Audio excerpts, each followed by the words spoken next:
Allez, on se retrouve pour notre rendez-vous hebdomadaire. Donc, première partie aujourd'hui, deuxième partie demain. Si tu vois après les vidéos dans la semaine, bon, tu vois, il y a une vignette avec marqué P1, partie 1, et une vignette avec marqué P2. Donc, on va éplucher les actions françaises. J'ai un petit peu changé la liste aujourd'hui en fonction un peu des résultats et puis des échanges qu'on a eu dans les commentaires sur la semaine. On va faire un point sur tout ça. C'est parti. Allez, c'est parti, on va traiter, ces actions-là. Donc j'ai changé de côté, ce que je fais que les autres semaines, à chaque fois, c'était caché, par ma vilaine tête et donc là, tu vas pouvoir voir les actions que je vais traiter aujourd'hui. Donc je fais une partie, aujourd'hui et une partie demain comme d'hab. Donc il y a des actions un petit peu différentes, histoire, de changer un petit peu et on va éplucher tout ça et puis, au fur et à mesure des semaines, eh bien, on pourra aussi proposer des actions. Je pensais éventuellement aussi, ce qu'on pourrait faire éventuellement, hein, c'est peut-être un live, je sais pas, il faudrait qu'on vous définisse un jour, une horaire un horaire et puis, faire quelque chose et puis, qu'on puisse échanger, puis proposer éventuellement des actions que vous avez, qu'on puisse regarder ensemble et peut-être que ça peut servir à tout le monde. Donc voilà, c'est une idée que j'ai éventuellement, pour pouvoir partager avec vous. Alors, si jamais ça vous tente, n'hésitez pas, vous le mettez en commentaire, puis, si je vois qu'il y a du monde qui est chaud pour faire un live, eh bien, on fera ça et puis on mettra un chat en direct comme ça, bah, ça nous permettra, d'échanger, tous ensemble. Alors, on va commencer par ABC Arbitrage. Donc je vous en parle depuis maintenant un petit bout de temps, enfin pas tout le temps, hein, je vous bassine pas avec non plus, mais sur ABC Arbitrage, eh bien, elle est toujours, plutôt belle, hein. Il y a pas de problème sur ABC Arbitrage, au moins à court terme, hein. Depuis qu'elle a repris la moyenne mobile 200, elle est, pas mal avec un bon rendement. C'est une belle valeur, de rendement et puis, là, on voit qu'en semaine, c'est pareil, elle a croisé, donc c'est reparti. On voit que la moyenne mobile 200, elle commence un petit peu, vous voyez, à s'aplanir. Donc, c'est plutôt pas mal. On a un petit, quand même surachat là, de court terme, mais vous voyez, elle était bien bien bien en sous-achat avec, un RSI de 10. Donc, voilà, c'était plutôt une zone à mettre à profit pour prendre un 46 derrière sur cette belle valeur de rendement. En mensuel, bon, on est toujours sous la moyenne mobile 200. Quand on la voit comme ça, elle est plutôt, plate, hein, même très plate, mais c'est vraiment une valeur de rendement. Et puis, alors moi j'aime bien regarder les interviews du coup du PDG d'ABC Arbitrage, je trouve que c'est très intéressant et je crois qu'il est là depuis une vingtaine d'années, donc il connaît bien quand même la boutique, hein. Mais si jamais avec les dividendes réinvestis, vous voyez, dividendes inclus, pardon, eh bien, on peut voir quand même que c'est une action qui fait, une belle perf, hein. Pour une action de rendement, ça verse entre, selon les années, on va dire entre 30 et 40 centimes, d'euros de dividendes et c'est détaché en 3 ou 4 fois par an. Donc là, c'est un 400 vous voyez, depuis 2006 quand même. Et puis ce que j'aime bien avec cette boîte, c'est qu'en fonction de ce qui se passe, bon, ils vont pas chercher absolument à garder le dividende croissant. Ils distribuent, je crois qu'ils distribuent plus de 80 il me semble de mémoire, du chiffre, enfin du résultat, aux actionnaires. Et puis voilà, ça vous fait une belle boîte de rendement à acheter, sur, certains seuils et puis là, on peut voir donc ça peut vous donner une piste si un jour vous voulez vous placer dessus. Regardez, si je passe avec les dividendes, ajustés, l'historique ajusté aux dividendes, on peut voir quand même qu'on a une belle zone là. Hop, ici sur les 3,6, vous voyez, sur la moyenne mobile 200, mais en dividende, ajusté, voilà. Donc si un jour vous y pensez, vous dites: «Ah oui, c'est vrai, il m'avait dit ABC Arbitrage», on peut éventuellement trouver les points sur du dividende ajusté. Donc voilà. Mais voilà, très belle valeur pour le moment, elle est en tendance, elle est plutôt pas mal. Allez, Accor, donc Accor, eh bien, ça a bloqué un petit peu, voilà. C'est là-dedans qu'on l'avait mis sur du format semaine. Vous voyez que j'avais mis cette boîte-là avec les plus hauts entre les 47,50. Là, ça avait testé en 2007, en 2015, en 2018 et là en 2024. Vous voyez, on est venu taper sur le haut de la boîte ici et puis on a été rejeté sauvagement. Après, on était quand même en surachat à 80, donc c'était plutôt une zone de prise de profit plutôt qu'une zone d'achat. Et puis là, ça commence à corriger. On voit qu'il y a quand même visiblement pour le moment un peu d'acheteurs sur les 45,8, 45, 46 quoi. Voilà, mais là, ça corrige pour le moment le surachat, mais elle est toujours dans une belle tendance. Si je prends sur un format mois, on voit bien les points de vente. Alors est-ce que ce serait pas une action qui va nous faire un espèce de range comme ça? C'est possible. N'empêche que pour le moment, elle est belle. Attention, on sait maintenant sur la zone des 50, ça risque de chahuter un peu et puis celui qui y croit, eh bien, il peut prendre, bah, des positions, je sais pas, sur la moyenne mobile, 20 ou 50 ou attendre une moyenne mobile de 100. Après, chacun fait comme il veut et comme d'hab, hein, moi je donne pas de conseils en investissement, c'est juste pour vraiment vous faire une idée, avoir un avis, peut-être un peu différent, contrariant du vôtre, pour, faire vos propres choix. Voilà, c'est pas du tout vous dire: «Ça va monter, ça va descendre», ça m'intéresse pas. Le but, c'est de voir la configuration graphique. Est-ce qu'on est sur quelque chose qui est, avec un potentiel plutôt haussier où il y a plus de chances de faire un gain sur une action haussière plutôt qu'une action baissière, voilà et ça permet des fois d'éviter des erreurs. Airbus, eh bien Airbus, voilà, on a fait un échec, on a fait un tout petit plus haut, voilà, un plus haut historique là et puis derrière, ça a été, renvoyé, dans ses buts, mais bon, elle reste haussière, même en court terme ici, c'est toujours au-dessus. Là, on avait un tout petit surachat, mais pas grand-chose, c'est pas ça qui a empêché et puis derrière, voilà, on est toujours pas mal orienté en format semaine dessus. En format mois, il y a rien à dire, hein, elle est belle, hein. Il y a eu un petit coup de pas bien sur le covid là, puis après c'est bien reparti et puis bon, en format jour, hein, elle est quand même, elle est belle, hein, un petit surachat, ça corrige, ça repart, ça fait du surachat, ça recorrige, voilà, mais elle est plutôt belle. Sur les derniers jours, elle a tendance d'être un peu plus à plat, donc à voir si on vient retester sur les 146, 150 ou pas. Air Liquide, elle est, belle, hein, Air Liquide, hein, voilà, en format mensuel, hein, c'est toujours, une de mes favorites. En format semaine, on n'est pas encore acheteur ici, on n'a pas encore croisé, sur du format moyen terme pour relancer vraiment une tendance qui serait comme ça, ou au moins graphiquement représenter une tendance. Après elle est devenue, c'est passé, ici haussier et puis là elle est très belle au-dessus de la moyenne mobile 200 donc voilà, très, très belle action. Qu'est-ce qu'il y a d'autre, sur du format journalier? Bon, elle corrige un peu son surachat. Après son rallye de hop là, de 16 voilà, 16 quasi ligne droite, forcément, ça refroidit un petit peu. Aux US, c'est pas top, voilà, donc à voir un petit peu ce que ça va donner, mais bon, elle est toujours en belle tendance aussi, hein, il y a pas de problème ici, c'est plutôt acheteur, acheteur et puis acheteur. Il y a vraiment pas de problème, ni en long terme, hein, ni en moyen terme, quand même, elle est au-dessus de la moyenne mobile 200. Là, c'est acheteur, c'est quand même acheteur. Voilà, même si ça n'a pas encore recroisé, elle reste très belle et puis en journalier, elle est très belle aussi. Alors, BNP Paribas. Bah, les bancaires, ça marche très, très bien en ce moment. Là, on a fait un plus haut ici, vous voyez? On a fait un plus haut sur les j'essaie de zoomer un petit peu. Hop là. Plus haut sur les 73 là et puis ça a l'air d'être, rejeté, voilà. Donc on est juste sous les plus hauts, donc à voir. Après, on a quand même un gros surachat maintenant qui commence à durer depuis un bon bout de temps et puis voilà, ça fait un 55, 55-54 là, 73 pareil en ligne droite, donc ce serait tout à fait cohérent qu'à un moment donné, ça respire un peu avec ce gros surachat. Après en semaine, elle est comment en semaine? On n'a pas encore croisé les 2 à la hausse, la bleue et la rouge. Après là, c'est surachat, ici c'est acheteur. Après elle est acheteuse, hein, c'est pas du tout vendeur, hein. Là, on a cassé ce gros seuil-là qui est pas mal, cette grosse résistance-là, donc là, plutôt pas mal. Il faudrait que ça tienne ici pour, continuer et bien éventuellement à repartir sur quelque chose d'encore plus beau. Mais là, ouais, c'est beau, hein. Ici, on a regardé, on a tapé plusieurs fois à la zone de neutralité, à chaque fois c'est acheté, donc non, elle est pas mal, hein, elle est belle. Le CAC 40, je vais pas passer le CAC 40 GR, on va passer le CAC 40, bah lui c'est voilà, échec 1, 2, 3, 4 fois maintenant sous les 8000, hop là, sous les 8250. Donc là, ça ne passe pas les 8250. En moyen terme, bon, ça a été tapé plusieurs fois, c'est pareil, surachat, il y a eu correction du surachat, on est quasiment passé après, vous voyez, en zone de survente, ça s'est relancé. Là, on a un petit surachat et puis là, pour le moment, on coince sous les 8250, mais elle reste quand même belle, c'est acheteur, acheteur pour le moment. Il n'y a pas de signal de vente et en journalier, vous voyez, elle est encore c'est encore beau, hein, par rapport aux indices américains, moi je trouve le CAC est bien mieux orienté. Carrefour, on en a parlé dans la semaine, donc là, c'est attention sur les 6, sur les 12 euros, pardon, 12,10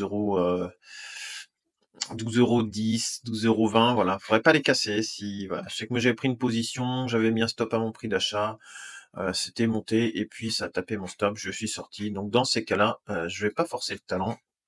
On laisse et puis voilà, c'est le niveau de 1994, 2012, 2020 et là 2024. Donc voilà, si ça doit rebondir, c'est là et sinon ça va pas être très, très beau. Voilà, sachant que là, c'est juste vraiment sur du trading court terme pour le moment parce que l'action sinon, n'est pas belle. Alors Coface, on a parlé un peu cette semaine avec un de nos abonnés et là, bah, elle est belle, hein, vous voyez? Si je prends sur le format mensuel, ici, il y avait un beau signal, après ça a recorrigé un peu, mais elle est très, très belle. On a une belle tendance haussière qui est dessinée. Vous voyez, c'est bien ouvert, la bleue au-dessus de la rouge, elles se suivent bien. Ça, c'est, très, très propre. Si j'ajuste aux dividendes, regardez, bah, voilà, on les voit les seuils, ajustés aux dividendes, ici, ici.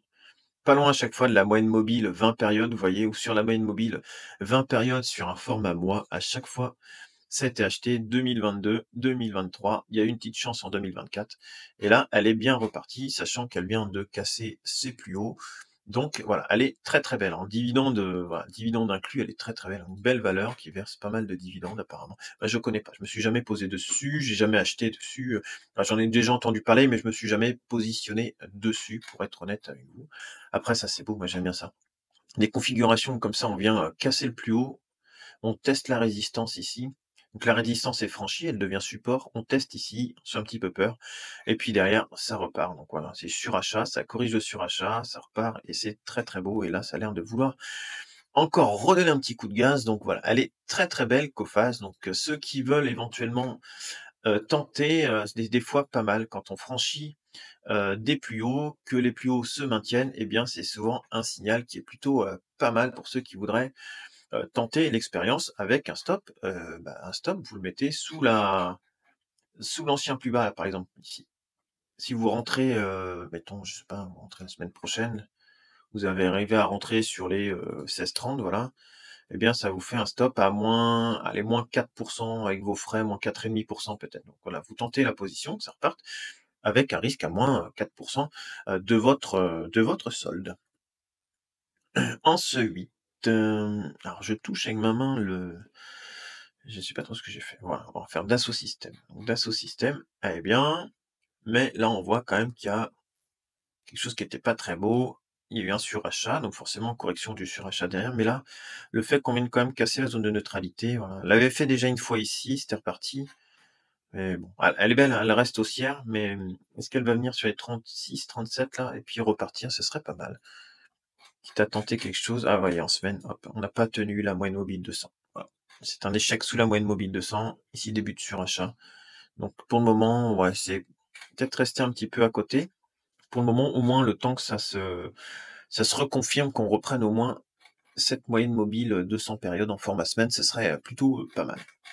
Mais sinon, en court terme, elle reste belle, hein, il n'y a pas de problème. Ça, faut être vigilant dessus. On avait fait Carrefour, ouais, c'est ça, Carrefour, Eiffage maintenant. Alors Eiffage, moi je suis actionnaire de Eiffage, voilà, donc Eiffage ont publié des bons résultats, ça explique cette hausse-là qu'on a ici, ça explique ce gap ici, c'était l'annonce des résultats, ils annoncent un dividende augmenté de 15%, voilà, donc ça l'a mis direct en surachat, mais après si on la remet sur un format semaine, vous voyez, on est souvent coincé dans la boîte là des 80, 80, 107, 80, 107, 80, 107, vous voyez, à chaque fois, la zone des 80 est achetée, puis cette zone-là, souvent, elle est vendue aux alentours des 107, 108 euros. Et pareil, là, il y avait eu de l'euphorie, mais globalement, c'est sur la zone des 107, 108 que ça va se jouer. Donc là, si ça continue et puis que c'est pas trop mal, voilà, sur les 107, 108, il faudra se poser la question. Alors là, c'est repassé haussier. Là, c'est encore un petit peu tôt, mais ça prend quand même une belle configuration. En format mois, bon, pas grand-chose, hein. Avec les dividendes, c'est un peu mieux, mais bon, ça reste pas non plus, voilà, c'est pas non plus l'action du siècle, hein. Et on voit bien la valeur qui est coincée sur les 80 à chaque fois. Et puis là, elle est pas mal, hein. Donc moi, je crois que je suis à 72 ou 75, je crois, de prix de revient. Donc ça me fait faire avec les dividendes, je crois, 6,2% de rendement. Donc c'est pas mal, hein. Vous voyez, avec le temps, quand on laisse des fois le temps faire, c'est plutôt bien, hein. Maïs, ça c'est une position journalier, ex-Orpea, donc qui est parti sur du gros, gros surachat. Moi, j'avais pris une position sur le signal de la moyenne mobile 200, une toute petite position que je vous avais fait voir. Donc là, elle doit pas être loin des 27 ou 30% de gains. Voilà, être toujours bien orienté. Il y a un beau signal. Alors ça peut aussi recraquer, hein, mais il y a un beau signal aussi. Ici, c'est beau, ici, c'est beau. Voilà, à voir, hein, maintenant. À long terme, elle est quand même très, très moche. Ouais, faut vraiment zoomer, même en semaine, vous voyez, c'est encore tôt, on est que sur du rebond, vraiment de court terme et puis là, c'est pas très beau non plus, hein, donc voilà, c'est vraiment du rebond court terme. Par contre, sur du rebond court terme, si on prend le temps de zoomer un petit peu sur la courbe, eh bien, elle est plutôt pas mal. NJ, alors NJ, pas mal, hein. NJ, on avait identifié sur les semaines d'avant, la zone des 16. Alors est-ce que je l'avais mis sur un des graphiques? Non, je l'avais pas mis sur un des graphiques, c'est peut-être sur la version web. Tant pis, c'est pas grave, on va remettre, hein. On avait identifié cette zone à peu près des 16, vous voyez, qui est là, qui faisait souvent barrage, là, sur les 16. Ça avait du mal à passer. Hop, je vais même la mettre en un peu plus grand, parce que la zone est un petit peu plus grande que ça. Voilà. On avait cette zone-là qui nous embêtait, vous voyez, sur les, entre 16,22 et 16,70.